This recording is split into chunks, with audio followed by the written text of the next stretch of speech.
YouTube, Repo Man 64. All right. I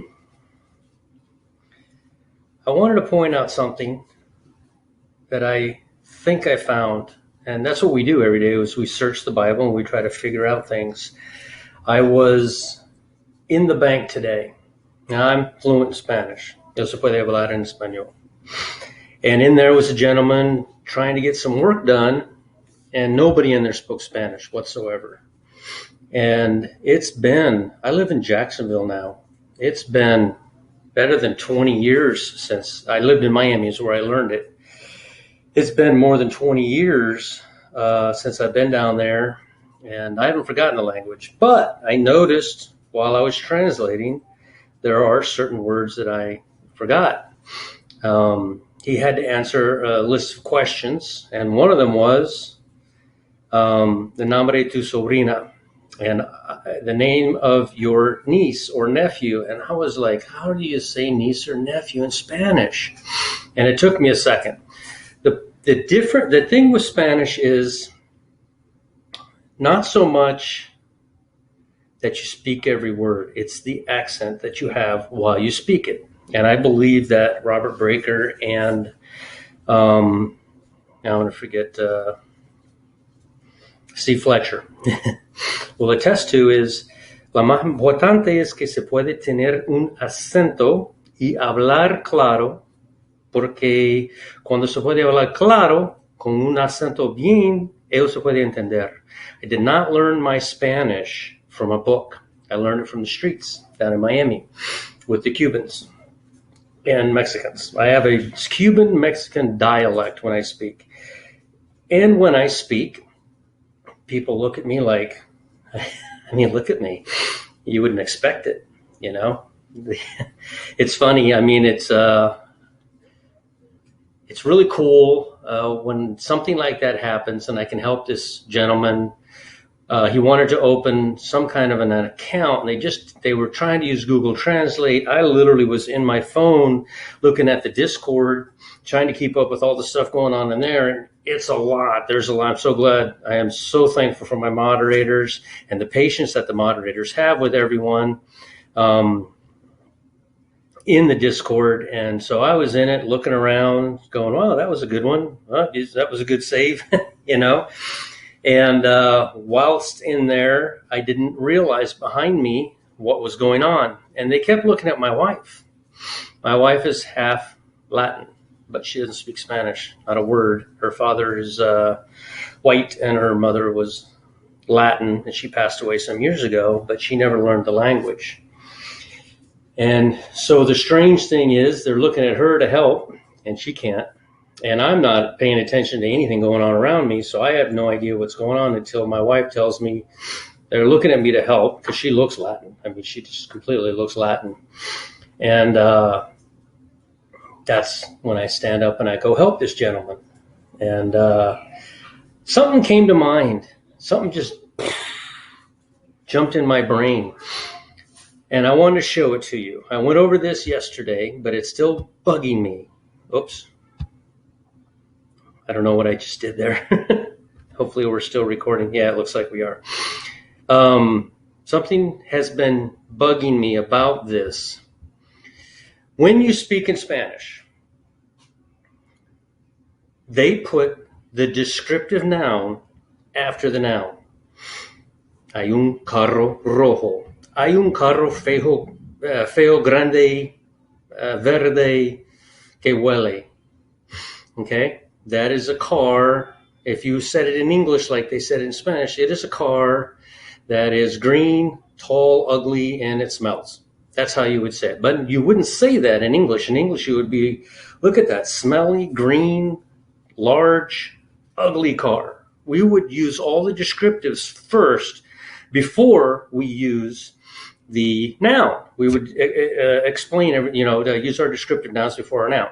It's opposite in Spanish. If anybody speaks Spanish, you know that firsthand that they use their descriptives after the noun. And quite frankly, speaking Spanish, that actually makes a lot more sense to me now that I'm fluent in it. So with that in mind, I'm standing there doing this translation thing for this gentleman. because nobody in the building speaks Spanish except for me. And it dawns on me, a passage I read in the Bible. I just taught this yesterday. Hold on, get some Rapture water. Nowhere near as high tech as Aaron over there at Got a Minute.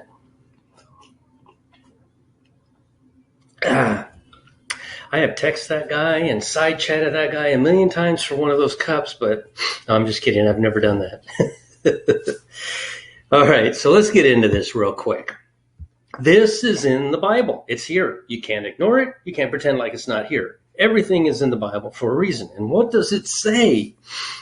And I had a comment in my YouTube that said just this: a wicked and adulterous generation seeketh after a sign, and there shall no sign be given unto it but the sign of the prophet Jonas. You find that in Mark. You can see all the references up top here, right here, to Luke and to Mark. I mean, that was Matthew. You can find that. So we go to Mark, and Mark says something similar. And he sighed deeply. Jesus is being worn down. They want a sign. They want a sign. And he sighed deeply in the spirit and saith, why does this generation seek after a sign? Verily I say unto you, there shall no sign be given unto this generation. And he left them, and entering into the ship, again departed to the other side. Let's go forward. Here we have Luke. Something changes in Luke. There's something completely different in Luke. It says you can detect whether or not it's going to rain or it's going to be a hot day by looking up at the sky, but you can't see what's going on right around you. Now who's he talking to? Who's he talking to now? Now he's talking about, how do you not know? He's telling us we get a sign. Who seeks, and this is where the Spanish comes in. Think about it, how it flips around. Who seeks after a sign after the bride is gone? A wicked generation does, don't they? When God said to the 5 virgins, when they came back knocking, and he said, depart from me, for I knew you not. This is an intimate relationship. The new you is not, I don't even know your name. That's not what it is. It's not intimate with you. I am now with Leah. I have to give Leah her 7 days. You're next. Rachel's next. But Leah is the one he knew. When they were pressing on the door with Lot, back in there, they were trying to break in because it was all just some bad stuff going on back then. They wanted to know the 2 people that Lot had in there. It's all tied in with, and that's why one of the reasons I love Spanish is because it's very passionate language. English is more of a business language. Spanish is more of a passionate language, emotional feeling language, and that's why I love the language. I've never forgotten it. Sure, I've forgotten words like sobrino and sobrina, but so I started thinking, what is this sign? What is this sign that they're seeking after? What is it? And it dawns on me while I'm translating. I'm like, it's backwards. It's backwards. They will know because they are the wicked ones. They are the 5 that didn't have oil. They are the Rachel that didn't go in because Jacob knew her not. They are the angels that were with Lot. They want to know them. There was no intimacy there. There was no intimacy with them, so therefore they are called wicked. They are not going to hell. This is not a passage stating that they're going to hell. When he talked to the 5 virgins, they were still virgins, and they were watching. They had lamps, but their lamps were not full. They were not watching when they were supposed to. They're not going to hell. They just weren't known. There was no intimacy there. Jesus is coming back for them later. They are tribulation saints. And so when this says, a wicked and adulterous generation seeketh after a sign, and no sign shall be given to them except for the prophet Jonas. It's speaking backwards. It is talking to an exact group of people. It is giving the noun first. They are not hellbound. They are tribulation saints. A wicked and adulterous generation seeks after a sign. They will not wake up. They will not wake up until the sign of us, we're removed. That's when they're going to wake up. That's when they're going to start looking for a sign. They are the adulterous and wicked generation. They are the tribulation saint. It dawned on me, I hope I taught that right. I hope you understand what I'm trying to say, is that we are supposed to watch. Amos 3:7 does not conflict with this passage. Amos 3:7 is very clear. I will do nothing except I warn the prophets and the saints first. This is kind of a big deal. A bunch of people, children, a bunch of people rising out of the grave. This is a huge deal. This isn't a small thing. This isn't a hiccup. This is kind of big about what's about to happen. And so we don't just overlook it. These people here, the tribulation saint, are not going to miss it. But what do they say all the time when we talk to them? I'll believe it when I see it. It's been talked about for 2,000 years. Things go on just as they were. Nothing's changed. Where's the promise of his coming? We're okay. We believe God's a God of love. He's going to take us out of here. He is a God of love. You have accepted him, but you are not watching. Being a tribulation saint is going to be rough, but it is not hell. I want to clarify that. A lot of people are saying this, and this is a different dispensation.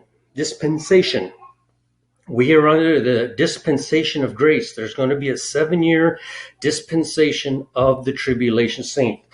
They will have different tasks to perform during that 7 years. I have spoken, and I want to thank Infinite Rapture for coming in to the Discord and taking your time, and I really appreciate that. You coming in there and talking with all the people we have in Discord. That was awesome. He believes that we are already halfway into the tribulation.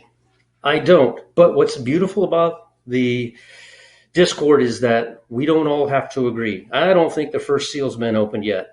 I don't think anything's happened yet. I don't think that I personally believe that if the tribulation started, you'd know it. It wouldn't be snuck up on us secretly. It's going to be quite a big deal. So I don't think anything's, but that's just me. Now, is it a salvation issue? No, it's not a salvation issue. Go to a quiet place by yourself. Nobody needs to know. You don't need to tell anybody, and accept the Lord into your heart. That is the baseline issue right there. That right there is what you must do. I mean, that must happen. You're not going to even begin to, say you can't sin. Well, when you're saved, you don't want to. You're not going to want to do anything. So I talked about this yesterday, and it dawned on me while I was talking to him. Wait a second. These two groups, the Mark group, the Matthew group, they are the wicked and adulterous generation. They will be searching for a sign. They missed this one. They missed it. They completely missed it. And the bride is going to go, and they're going to be like, whoa, wait a second. And they're going to start doing more calculations than we ever thought of doing. They're going to be doing more studying than we ever thought of doing. The tribulation saint is going to become on fire for Jesus Christ. And they are going to be watching and seeking, and they are called the wicked and adulterous generation. However, again, that does not mean hell. That just means that if they're in that dispensation, God had to turn his back on them. He had no choice. But they're going to be okay. Even in Revelation, it talks about how God protects them, that they will not be stung, they will not be harmed, so they will be protected. So take heart in that. It's not always a fun thing to hear about the tribulation saint, but take heart in the fact that God's going to take care of them. He's going to put a mark on them. They will be protected. It'll be even told you can't do any harm to them. So rest assured in that. that's about it. I just wanted to come back on here because I had that experience today, and it just dawned on me. I kind of had in the back of my mind for a long, long time, about, am I wicked because I'm looking for a sign? And the answer is no, because I am not of the adulterous and wicked generation. That's not me. I am of the bride. I am watching every single day. So, all right. Discord will be in the bottom. YouTube, Repo Man 64.